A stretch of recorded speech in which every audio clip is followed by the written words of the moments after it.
इस्तेमाल कर रही हैं। मेरे भाइयों, ये सब कुछ इसी मोबाइल की देन है। इसी ने जिनाकारी के सारे असबाब और रास्ते खोल दिए जो आज हमने अपनी बेटियों के हाथ में दे रखा है। यहाँ सुन सब रहे हैं, लेकिन किसी एक की मजाल ऐसी नहीं कि सुनने के बाद जाए और अपनी बेटियों के हाथ से मोबाइल छीने कि मेरी बेटी, तुम्हें मोबाइल की क्या जरूरत है, तुम तो मेरे घर की जीनत हो, तुम तो मेरे जिगर का टुकड़ा हो, तुम किसी अपनी सहेली से बात करना है तो मेरे मोबाइल से बात कर लो, लेकिन मेरी बेटी, तुम मोबाइल क्यों रखोगी, तुम मोबाइल क्यों चलाओगी। आज किसी बाप के अंदर इतनी हिम्मत नहीं जो अपनी बेटी से ये कह सके। अल्लाह के रसूल ने भविष्य की बातें बता दी और यहां तक बता दिया, निसाउन कासियातुन आरियातुन मुमीलातुन व माइलात। ओ लोगों, एक ऐसा जमाना आ जाएगा तुम अपनी आंखों से देखोगे औरतें, लड़कियों को, कि तुम देखोगे कि वो कपड़े तो पहने हुए होंगी, उनके जिस्मों पर कपड़े तो होंगे आरियात, लेकिन कपड़ा पहनने के बावजूद भी वो नंगी होंगी, कपड़ा पहनने के बावजूद भी बोरियां होंगी, कपड़ा पहनने के बावजूद उनके जिस्म नुमाया होंगे। आज कपड़ों की फिटिंग देख लो, इतने टाइट कपड़े कि कपड़ा, सुन लो मेरी बहनों, सुन लो मेरी माओ, सुन लो और मेरी कौम की बेटियों, फिर सुन लो, जो लड़की इतना टाइट सलवार कमीज ही क्यों ना पहने, साड़ी क्यों ना पहने, इतने टाइट कपड़े पहन ले कि कपड़ा पहनने के बाद उस औरत या उस लड़की के जिस्म का फिगर दिखाई दे रहा हो, उसकी बाहें दिखाई दे रही हो, उसके शरीर का, उसके जिस्म का फिगर दिखाई दे रहा हो कि ये इतने सेंटीमीटर होगा, ये इतने इंच होगा, ये सारी चीजें अगर नुमाया हो रही हो तो वो जिस्म चाहे कितना ढका हुआ हो, ये नंगे में शुमार है, ये उरिया में शुमार है, ये बरहनापन में शुमार है। अल्लाह के नबी ने ऐसी औरतों के लिए कहा है, आरियात कासियात, कपड़े तो पहने हुए होंगी, आरियात लेकिन नंगी कहलाई जाएंगी। दुनिया फैशन परस्त कहे, आज की मीडिया फैशन कहे, तुम उसको ये कहो कि आजकल का फैशन है, लेकिन मुहम्मदुर रसूलुल्लाह की शरीयत में उनको नंगा कहा जाएगा। वो आरियात है, वो बरहना है, वो नंगी है। मुमीलातुन व माइलात, लड़कों से बातें करती हो, लड़कों की तरफ माइल होती हो और लड़के भी अब उनकी तरफ झुकते हो, यानी हंस हंस कर बातें करती हो, गुफ्तगू करती हो, इतना मेकअप करके निकलती हो कि उनको देखकर लड़के फरेफ्ता हो जाएं और ये भी उनके ऊपर माइल हो जाएं। जब तुम ये देख लो अपने जमाने में और ऐसा माहौल देख लो तो ऐसी औरतों को देखकर सोच लेना, ला यदखुलनल जन्ना वला यजिदना रिहा, ऐसी औरतें जन्नत के अंदर दाखिल न होंगी, जन्नत तो दूर, जन्नत की खुशबू भी नहीं मिलेगी, जन्नत की खुशबू से भी महरूम हो जाएंगी। हमारे और आपके ऊपर है अपनी बेटियों को कैसे पहनाना है, कैसे कपड़े पहनाना है, क्या पढ़ाना है, कहाँ जाना है। यहाँ अच्छी बात है, अल्लाह का शुक्र है, सुना है लड़कियों का मदरसा चल रहा है, तालीम निस्वा बहुत ज़रूरी है औरतों की, लेकिन याद रखिएगा मेरे भाइयों, मदरसे के लोग मदरसे तक जिम्मेदार हैं। मदरसे के बाद जब आपकी बेटी आपके घर आएगी तो आप जिम्मेदार हैं, आपको देखना पड़ेगा। ऑनलाइन पढ़ाई माहौल है, दीजिए, लेकिन आप वहां बैठिए, आपके पास टाइम नहीं है। आप अपनी बीवी को वहां बिठाइए कि मेरी बच्ची के पास बैठे, भाई को बिठाइए कि वो आपके पास बैठे। 1 घंटा 2 घंटा कमरे में बंद होकर वो पढ़ रही है ऑनलाइन और 2 घंटे के बाद फिर पढ़ाई खत्म, फिर हाँ थोड़ा सा काम कर रही हूँ। अब क्या काम कर रही, मैं ये नहीं कह रहा हूँ बदगुमानी करिए, लेकिन ये दरवाजे हैं, दरवाजे, चोर दरवाजे, चोर। सर्दियों के दिन का तो लड़कियां दुआ मांगती हैं, अल्लाह सर क्यों अच्छा मौका होता है, लिहाफ अंदर डाल डाल के व्हाट्सएप चलाती हूँ, कौन देख रहा है, सर्दी है, हमारी बेटी सो रही है और पता चला कि अंदर मोबाइल चल रहा, व्हाट्सएप चल रहा है, गुफ्तगू चल रही है। इन चीज़ों ने दरवाजे खोले। आपको मालूम है हजरत मरियम की किफालत कर रहे थे हजरत ज़करिया, और जब मरियम के पास मेहराब के अंदर, मस्जिद के अंदर बेमौसम फल आ गए। बेमौसम फल का मतलब समझ रहे? सेब का मौसम नहीं सेब देखा, केले का मौसम नहीं केला देखा। किसने? हजरत जकरिया ने। सूरह मरियम पढ़िए मेरे भाइयों। जैसे ही हजरत जकरिया ने मरियम के पास बेमौसम फल देखे, ये वही मरियम है जो इतनी पाक दामन है कि जिनको उनके किसी शौहर ने, किसी मर्द ने नहीं छुआ। अल्लाह ने इसी मरियम से ईसा को पैदा किया। ये वो मरियम है जिनकी पाक दामनी का ऐलान अर्श वाले ने, अल्लाह ने किया है। ये मरियम है जिनकी पाक दामनी का ऐलान अल्लाह ने किया। लेकिन इनके पास मस्जिद के अंदर जब बेमौसम फल देके जकरिया ने, इनकी सरपरस्त ने जब बेमौसम फल देके, तो हजरत जकरिया को गुस्सा आया। उन फलों को देखकर मरियम की तरफ देखा। अन्ना लके हाजा, आए मरियम ये क्या है? ये फल तेरे पास कहां से आ गया? तरबूज का मौसम नहीं तरबूज देख रहा हूं, खरबूजे का मौसम नहीं खरबूजा देख रहा हूं, आम का मौसम नहीं आम देख रहा हूं। ये बेमौसम फल तेरे पास कहां से आए? आह, नेक थी, पाक दामन थी, किसी मर्द से उसने बात तक नहीं की थी, कोई उसका बॉयफ्रेंड नहीं था। इसलिए दिल की आवाज दिल से कहती है, आए जकरिया, आए मेरे सरपरस्त, आपने मुझे पाल पोस कर बड़ा किया है, मैं आपको धोखा कैसे दे सकती हूँ? ये किसी लड़के ने नहीं दिया है। यकीन कीजिए आपकी दी हुई तालीम का असर मेरे ऊपर चढ़ा रहेगा। ये किसी बॉयफ्रेंड ने नहीं दिया है। कालत हुआ मैंने इंदिल्लाह, चीख कर कहती है मरियम, आए मेरे सरपरस्त, ये अल्लाह की तरफ से आए हैं। ये बेमौसम फल कोई फरिश्ता लाया है, किसी लड़के का इसमें कोई हाथ नहीं। जब मरियम की क्लास ली जा सकती है, जब अल्लाह की इस नेक बंदी की क्लास ली जा सकती है, और इसका सरपरस्त बेमौसम फल के बारे में मरियम से पूछ सकता है, तो आपको अपनी बेटियों पर कैसे भरोसा हो गया है? कैसे सवाल नहीं करते? ये मोबाइल तेरे पास कहां से आया है? तू घर से गई थी, तेरे हाथ में रुमाल नहीं था, अब ये रुमाल तेरे पास कहां से आया है? तू घर से एक किताब लेके निकली थी, अब ये 3 किताबें और कॉपी लेकर आई, ये कहां से आई है? तेरे मोबाइल में बैलेंस नहीं था, आज 200 रुपए का बैलेंस ये तेरे मोबाइल में कहां से आ गया है? तेरे मोबाइल में तेरे डैडी, तेरे अब्बू के अलावा किसी का नंबर नहीं था, ये 4-5 जगहों की मिस बैलें पड़ी है, ये नंबर किसके हैं? तुम्हें शर्म नहीं आ सकती? तुम अपनी बेटियों से ये सवाल नहीं कर सकते हो? जब मरियम से सवाल किया जा सकता है, वो मरियम जिनको अल्लाह ताला ने पाक दामन कहा है, जिसकी पाक दामनी का ऐलान अल्लाह ने किया है, जब उस पाक दामन औरत से सवाल किया जा सकता है, तो हम और आप कौन हैं? मेरे भाइयों, अपनी बेटियों पर इतना भरोसा किए बैठे हैं। करना पड़ेगा हिसाब, लेना पड़ेगा हमें अपनी बेटियों का हिसाब। और नहीं लेते हो तो तैयार रहो, पिलानेंगे हो चुकी हैं हमारी बच्चियां, दूसरों की बहुएं बनेंगी और गैर मुस्लिम बच्चे पैदा करेंगे। अब उनके पेट से पैदा होने वाले बच्चों के नाम लक्ष्मण, रामचंद्र, हनुमान, यही सब रखे जाएंगे। इंतजार करो आप उस वक्त का। बात तो सही है मौलाना, लेकिन इतनी देर तक के लिए सही है, बस इतनी देर तक के लिए, जितनी देर के लिए हम यहाँ बैठे हुए हैं, उतनी देर के लिए यहाँ से जाएंगे, हंसते हुए जाएंगे, लड़ते हुए जाएंगे, अपनी साइकिल और गाड़ियाँ निकालते हुए यहाँ से हट हट, पहले हम निकल रहे, हट जी, वही पुरानी रविश पे हम आ जाएंगे। और ज़्यादा मौका मिला तो रविश ही बदलेंगे नहीं, सेल्फी लेने की, मौलाना साहब का फोटो ले लें, अपने साथ ले लें, हम अपने दोस्तों को शेयर करेंगे, ये साबित करेंगे कि देखो जर्जी साहब से मिल के आए।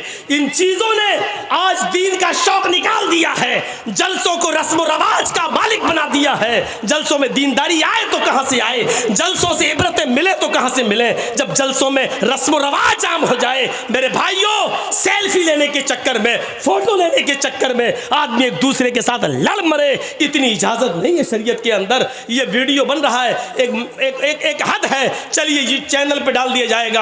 आज जर्जी साहब भाटोल बंगाल में उत्तर दिनाजपुर में है, कल ये तकरीर पूरी दुनिया में पहुंच जाएगी। एक मकसद है, लेकिन आपके साथ सेल्फी का क्या मकसद है? आप क्या करेंगे? शरीयत ऐसी सेल्फियों को हराम करार देती है जो जिसका कोई मकसद ना हो। मेरे भाइयों याद रखिए, मेरी बिल्कुल इजाजत नहीं है कि आप कोई मेरी सेल्फी ले, और इसके बावजूद अगर आप लेते हैं तो उसके गुनाहगार आप हैं, हम नहीं, क्योंकि हम मना कर चुके हैं। रस्म रवाज छोड़िए, आइए कुछ दीनी शौक पैदा करिए अपने अंदर, दीनी शौक पैदा करिए, रस्म रवाज से उठिए। बात आगे निकल गई तो ये दो ही चीज़ें हुई, 8 चीज़ों पे चलना है। ये जो बैठे उनकी बात सही है भाई, आप लोग थोड़ा सा बैठ जाइए या इधर हो जाइए, उनको देखने दीजिए, वो भी तो बेचारे इतनी दूर से आए हैं। बैठ जाइए आप लोग, बस बैठिए, ठीक है। तो मेरे भाइयों उसके अंदर 8 खूबियाँ पाई जाएंगी। कौन कौन सी? कम बोलेगा, दूसरी मुस्तकबिल की, फ्यूचर की बातें बताएगा, तीसरी चीज़ ज्ञानी होगा। ज्ञानी, अल्लाह के रसूल सल्लल्लाहु अलैहि वसल्लम को तो अनपढ़ कहा जाता है, उम्मी, और महाभारत कह रही है वो ज्ञानी होंगे। इसमें कोई शक नहीं कि अल्लाह के रसूल सल्लल्लाहु अलैहि वसल्लम अनपढ़ थे इस माना में कि आपको दुनिया में किसी ने पढ़ाया नहीं था, आपका कोई उस्ताद नहीं था। जब आपको ये कहा जाए कि उम्मी थे तो उसका 2 माना है। एक माना तो ये था, उसका एक माना ये है आप उम्मी थे नहीं अनपढ़, इसका माना ये होगा कि आपको दुनिया में किसी ने पढ़ाया नहीं। लेकिन अनपढ़ का मतलब ये नहीं है, नऊज़ बिल्लाह, अनपढ़ की 2 किस्में होती हैं। एक तो ये होता है कि वो अनपढ़ है बेचारा, जानता, पढ़ा नहीं है, उसको उसके माँ बाप ने पढ़ाया नहीं, लेकिन वो जाहिल नहीं है, वो बड़ी अक्लमंदी की बातें करता है, शऊर की बातें करता है, अच्छा बिजनेस भी चला रहा है और कायदे से बैठता भी है, कायदे से बात भी करता है। तो लोग क्या कहते हैं, पढ़ा लिखा ज़रूर नहीं है लेकिन कायदे का है, तमीज़ का है। और एक अनपढ़ वो होता है जिसको उसके माँ बाप ने पढ़ाया नहीं और साथ में उसको माहौल भी गलत मिला, खड़े होकर पेशाब करता हुआ जा रहा नाली में। 1-2 बच्चे, हम बताएंगे नहीं कहाँ के, ऊपर छत पे खड़े होकर देखता कोई आदमी गुजर रहा, वहीं से उन्होंने चड्डी उतारी, पेशाब कर दिए, उसके सर पे गिर रहा। हम लोगों के साथ ऐसा हो चुका है। तो एक ये होता है कि पढ़ाया नहीं माँ बाप ने, दूसरा अनपढ़ भी बनाया। अल्लाह के रसूल सल्लल्लाहु अलैहि वसल्लम इस माना में अनपढ़ थे कि दुनिया में किसी ने आपको पढ़ाया नहीं, लेकिन अल्लाह के रसूल सल्लल्लाहु अलैहि वसल्लम बहुत बड़े आलिम थे, आपसे बड़ा आलिम कोई था ही नहीं। जब ये कहा जाए कि आलिम थे तो फिर पढ़ाने वाला कौन, तो उसका माना ये होगा कि अल्लाह के रसूल सल्लल्लाहु अलैहि वसल्लम को अल्लाह ने पढ़ाया, और जिसको अल्लाह ने पढ़ाया हो उससे बड़ा कोई आलिम हो सकता है? नहीं। अनपढ़ थे, दुनिया में किसी ने नहीं पढ़ाया, लेकिन आपसे बड़ा कोई आलिम नहीं था। क्यों? क्योंकि अल्लाह ने पढ़ाया। और ख़ुद अल्लाह ताला ने फरमाया, सूरह आला पढ़िए, सूरतुल आला पढ़िए, और देखिए क्या कहा, सनुक़रिउ का फला तंसा, सनुक़रिउ का फला तंसा। आए मोहम्मद सल्लल्लाहु अलैहि वसल्लम, हम आपको ऐसा पढ़ाएंगे कि आप भूलेंगे नहीं। क्या कहा अल्लाह ने? हम आपको ऐसा पढ़ाएंगे कि आप भूलेंगे नहीं। तो अल्लाह ने क्या कहा? हम पढ़ाएंगे। तो किसने पढ़ाया नबी को? अल्लाह ने। और इंसान को जब पढ़ाता है तो उसका पढ़ाया हुआ सबक इंसान को याद भी रहता है और भूल भी जाता है। मसलन हमें हमारे उस्ताद ने 20 साल पहले क्या पढ़ाया, आज आधा याद है, आधा याद नहीं है। हम आपको क्या पढ़ा रहे हैं अभी, और 1 घंटा, 1.5 घंटा, 2 घंटा बोलने के बाद आपसे पूछें हमने क्या पढ़ाया आपको, तो आपको बहुत सी बातें याद होंगी और बहुत सी भूल जाएंगे, बहुत सी आप बातें भूल चुके होंगे। क्योंकि इंसान को जब पढ़ाता है तो एक पढ़ाने वाला भी भूल जाता है और जिसको पढ़ाया गया है वो भी बहुत सी बातें भूल जाता है। लेकिन जब अल्लाह किसी बंदे को पढ़ाता है तो अल्लाह तो भूल ही नहीं सकता, और अल्लाह का पढ़ाया हुआ बंदा भी उस सबक को कभी भुला नहीं सकता। सनुक़रिउ का फला तंसा, आए नबी हम आपको ऐसा पढ़ाएंगे कि आप भूलेंगे नहीं। अल्लाह के नबी को जब अनपढ़ कहा जाए तो इसका मतलब ये हुआ कि किसी इंसान ने नबी को नहीं पढ़ाया। लेकिन जब ये कहा जाए कि अल्लाह के नबी से बड़ा तो इसका मतलब यह है कि अल्लाह के नबी को अल्लाह ताला ने पढ़ाया, और जिसको अल्लाह पढ़ाए उससे बड़ा ज्ञानी कोई हो सकता है? नहीं। तो अल्लाह के रसूल को क्या कहा गया? तीसरी सिफत कि वो बहुत बड़े ज्ञानी होंगे। क्यों ज्ञानी होंगे? क्योंकि जिसको उसका रब पढ़ाए उससे बड़ा ज्ञान किसके पास हो सकता है? किसके पास? और आज देख लीजिए, मेडिकल साइंस भी आज मोहताज है मोहम्मद रसूलुल्लाह की तालीम की। ये 1400 साल पहले बताया था ना, मिसवाक करो। आज मेडिकल साइंस बतला रही है कोलगेट करने के नुकसान क्या है, और नीम की या पीपल की मिसवाक करने के फ़ायदे क्या हैं। आज मेडिकल साइंस बतला रही है। ये टिश्यू पेपर होते हैं ना, जो आप उसमें चले जाइए फ़्लाइट के अंदर, प्लेन के अंदर, तो ये बहुत से रखे हुए मिलेंगे, और उनके टॉयलेट में चले जाइए तो यही सब मिलेंगे आपको। उठाइए और लैट्रिन करने के बाद पोंछ के वहीं फेंक दीजिए। ज़माना कल तक हंस रहा था। अल्लाह के रसूल सल्लल्लाहु अलैहि वसल्लम ने कहा था कि जब तुम इस्तंजा करने जाओ तो मिट्टी के 3 ढेले इस्तेमाल कर लो, 3 से कम ढेले इस्तेमाल नहीं होना चाहिए। मिट्टी के ढेलों पर हंसते थे लोग। क्या मोहम्मद साहब ने मिट्टी के ढेले अरे पानी नहीं था, मिट्टी के ढेले बता रहे हैं। आज उसी मेडिकल साइंस ने यह बता दिया कि मिट्टी के ढेले जरासीम को, कीड़ों को, गंदे कीड़ों को और ख़तरनाक कीड़ों को मारने में ज़्यादा सलाहियत रखते हैं, और गंदगी को जज़्ब करने की ज़्यादा सलाहियत रखते हैं। आप देख लीजिए, बहुत से बर्तनों को जब आप साफ़ करें, सर्फ से साफ़ करने के बाद, रिन साबुन से साफ़ करने के बाद भी चिकनाहट बाकी रह जाती है, तो फिर उसको मिट्टी लाकर साफ़ किया जाता है और मिट्टी से उस चिकनाहट को दूर किया जाता है, क्योंकि मिट्टी के अंदर जरासीम को मारने की ज़्यादा सलाहियत मौजूद है। आज की मेडिकल साइंस ने इसको बता दिया। मोहम्मद रसूलुल्लाह सल्लल्लाहु अलैहि वसल्लम से बढ़कर कोई ज्ञानी होगा? मेडिकल साइंस बता रही है। नाक में पानी डालो वुज़ू बनाते वक्त, चढ़ाओ। जब रोज़े से हो तो ज़्यादा मत खींचो, हलक में चला जाएगा, और जब रोज़े से ना हो तो खींचो। आज मेडिकल साइंस बताती, बाबा रामदेव पूछो क्या, हाँ जुकाम जिसको हो गया हो, यहाँ से पानी डालो, यहाँ से निकालो, यहाँ से डालो, यहाँ से निकालो। आज बता रहे 1400 साल पहले मोहम्मद रसूलुल्लाह सल्लल्लाहु अलैहि वसल्लम ने बता दिया। और बाबा रामदेव तो वो बताता है कि जिसकी नाक न निकलती और निकल जाए, ओम विलोम करो, ऐसे करो, पहले ही पकड़ो, खींचो अंदर, अब ये पकड़ लो और फिर बाहर निकालो, जिसकी ना निकलती हो बाहर आ जाए। अल्लाह के रसूल ने मुस्तकिल इलाज बताया, ज्ञानी थे। तीसरी चीज़ हो गई, वो ज्ञानी होंगे। और चौथी चीज़, शुरुतु ज्ञानी होंगे। अल्लाह के नबी ये बातें अपनी तरफ से नहीं कहेंगे, शुरुतु ज्ञानी। शुरुतु मानी सुनना, ज्ञान मानी इल्म, सुनकर इल्म, यानी अल्लाह ताला जिब्राइल को बताएगा और जिब्राइल से सुनकर मोहम्मद रसूलुल्लाह सल्लल्लाहु अलैहि वसल्लम को मालूम होगा। वही मा यंतिकु अनिल हवा इन हुवा इल्ला वह्युन यूहा, अपनी तरफ से कुछ नहीं बोलते, जो कुछ भी बोलते हैं अल्लाह की तरफ से वही आ जाने के बाद बोलते हैं। सुनकर ज्ञान होगा, अपनी तरफ से कुछ नहीं बोलेंगे। 4 चीज़ें हो गई। अब इन चारों को एक तरफ रख दो। 5वीं चीज़ पर आइए, बड़ी ज़बरदस्त है। पराक्रमी, वो बहुत बड़े बहादुर होंगे। बहादुर नबी की बहादुर उम्मत आज कहाँ है?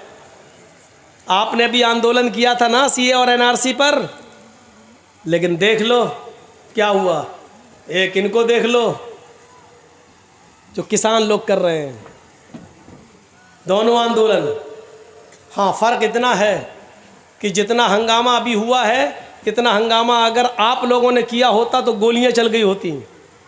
और हुआ, फिरोज़ाबाद में कितनी गोलियां चली, शाहीन बाग में कितनी गोलियां चली, दिल्ली के अंदर क्या क्या हुआ, पूरा फसाद, वो सब प्लानिंग, मंसूबे सब। लेकिन आज बड़ा फूक फूक के कदम रखा जा रहा है, ऐसा ना हो ये हालात। इम्तियाज़ तो बढ़ता जाता है, आपके साथ हमारे साथ इम्तियाज़ बढ़ता जाता है, क्योंकि हम लोग मीम मुसलमान से जुड़े हुए हैं, इसलिए हमारे साथ ये सुलूक तो होना ही है और होता है। लेकिन देखिए मेरे भाइयों और गौर करो, बहादुर नबी कौन होंगे? बहादुर अल्लाह के नबी सल्लल्लाहु अलैहि वसल्लम इतने बहादुर कि जब अकेले थे और लोग अबू तालिब के पास आए, कहने लगे अबू तालिब पानी हद से आगे चढ़ गया है, आपका भतीजा हमारे माबूदों को बहुत बुरा भला कहता है, अब आप अपने भतीजे को मेरे हवाले कीजिए, हम उसको मारेंगे, हम उसको कत्ल करेंगे। आपकी बात समझ में नहीं आ रही उसकी, हम लोग समझा रहे हैं फिर भी नहीं मान रहा है। मोहम्मद कहो सल्लल्लाहु अलैहि वसल्लम, आपकी भी बात नहीं मान रहा, हमारी भी बात नहीं मान रहा है। अब जहां मिलेगा हम उसको मारेंगे, नहीं तो एक मौका और दे रहा हूं, उसको समझा लो। अबू तालिब ने अपने भतीजे मोहम्मद इब्ने अब्दुल्ला को बुलाया और कहा कि बेटे, तुम्हारे बाप नहीं है, मैंने तुम्हें बेटे की तरह पाला है, अपने चचा पर इतना बोझ न डालो कि वो उठा न सके। आए मेरे भतीजे, तेरी पेशानी से, तेरे सर से अगर खून का एक कतरा गिरेगा तो तेरा चचा अबू तालिब इस दुनिया से रुखसत हो जाएगा। आए मेरे भतीजे, आज ये काफिर लोग फिर आए थे और मुझसे कह रहे थे कि आखिरी मर्तबा समझा लो, और अगर नहीं मानता है तो आप हट जाओ, जहां मिलेगा हम उसको मारेंगे। अरे मेरे भतीजे, मान जाओ, मेरे ऊपर इतना बोझ न डालो कि मैं उसको बर्दाश्त न कर सकूं, छोड़ दो इनको इनके हाल पर। आपके साथ उस वक्त कोई नहीं था अबू बकर के अलावा और आपकी बीवी खदीजा के अलावा। जरा तसव्वुर कीजिए कि उस वक्त अबू तालिब ने क्या ये जुमला जब कहा तो अल्लाह के नबी की जबान से जो जुमला निकला उसको सुनो, जो आपकी बहादुरी पर दलालत करता है। आए चचा जान, आज के बाद मैं आपके ऊपर बोझ नहीं बनूंगा। आप अपने आप को मुझसे अलग करना चाहते हैं तो कर लीजिए, लेकिन आप ये चाहते हैं कि मैं उस दावत को देना छोड़ दूं जो अल्लाह ने मेरे ऊपर फर्ज की है, जिसको पहुंचाना मुझ पर मेरी जिम्मेदारी है। रही इनकी बात, ये कहते हैं कि जहां मिलेगा तो मारेंगे, तो सुनिए मेरे चचा जान, उस जात की कसम जिसके कब्जे में मेरी जान है, ये काफिरीन मक्का 9 करोड़ 30 लाख मील की बुलंदी पर जाएं और सूरज को तोड़ कर लाएं और मेरे दाहिने हाथ पर लाकर रख दें, और 1,02,40,000 मील की ऊंचाई पर जाएं और चांद को तोड़ कर लाएं और मेरे बाएं हाथ पर लाकर रख दें। कसम है उस जात की जिसके कब्जे में मेरी जान है, ये काफिरों के लिए सूरज का उखाड़ लाना और चांद का तोड़ लाना आसान है, ये ऐसा कर सकते हैं, लेकिन मेरे लिए ये आसान नहीं है कि मैं दीन की दावत छोड़ दूं। मैं इसके बावजूद दावत देता रहूंगा, आगे आपकी मर्जी, आप मेरी मदद करें या न करें, अल्लाह हमारा हामी व नासिर है। ये कहकर अल्लाह के नबी सल्लल्लाहु अलैहि वसल्लम रो दिए और आपकी आंखों में आंसू आ गए। जब अबू तालिब ने ये जुमले सुने, अपने भतीजे की हिम्मत सुनी और ये जुमले सुने और अपने भतीजे मोहम्मद रसूलुल्लाह की आंखों में आंसू देखे तो फौरन सीने से लगाया और फरमाया कि मेरे बेटे, वो बेटा ही कहते थे, अरे मेरे बेटे, जाओ, तुम अल्लाह के दीन की तरफ बुलाते हो, तौहीद की दावत देते हो, देते रहो, जब तक तुम्हारा चचा अबू तालिब जिंदा है, देखता हूँ किसकी माँ ने किसको कितना दूध पिलाया है, जो तेरी तरफ नजर उठाकर भी देख सके। मैं हत्तल वुसाअत, इस्तिताअत के मुताबिक तेरी मदद करता रहूंगा। आए मेरे भतीजे, जा, मैं तेरी आंख में आंसू नहीं देख सकता, आए मेरे बेटे तुम जाओ और दावत तौहीद दो। आपके ये जुमले कि ये सूरज ले आए, चांद तोड़ लाएं, दाएं बाएं हाथ पर रख दें, फिर भी मैं नहीं मानूंगा, आपकी बहादुरी की तरफ इशारा करता है। ये बहादुरी थी, पराक्रमी, वो बड़ा बहादुर होगा। एक मर्तबा अल्लाह के नबी बाजार का सफर कर रहे हैं, रास्ते में एक मुकाबला हो रहा है, कुश्ती का दंगल। हम लोगों के यहाँ पर भी होते हैं ना दंगल, कुश्ती लड़ी जाती है, दंगल हो रहा है। दंगल का बड़ा शौक था उस जमाने में, देखने लगे दंगल। उसमें एक पहलवान था जिसका नाम था रुकाना, उसको कोई नहीं हरा पाता था।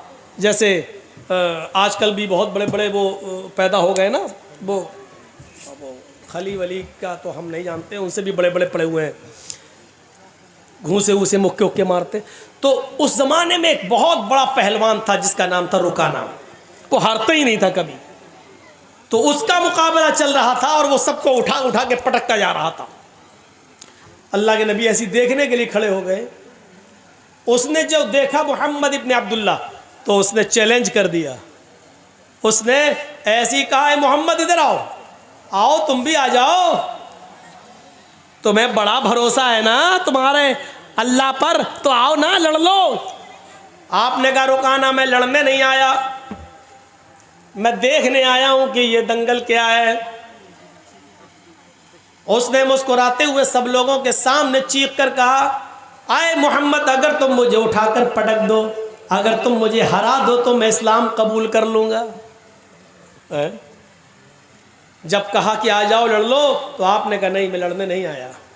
जब ये कहा कि अगर तुम मुझे शिकस्त दे दोगे, मुझे हरा दोगे तो मैं इस्लाम कबूल कर लूंगा, तो आप चले गए।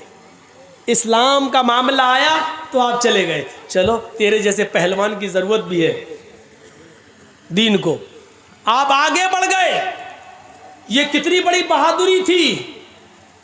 और कोई मौलाना जर्जीस के सामने खड़े होकर कह दे कि तुम खली के मुकाबले में आ जाओ, तो मैं तो जाऊंगा ही नहीं।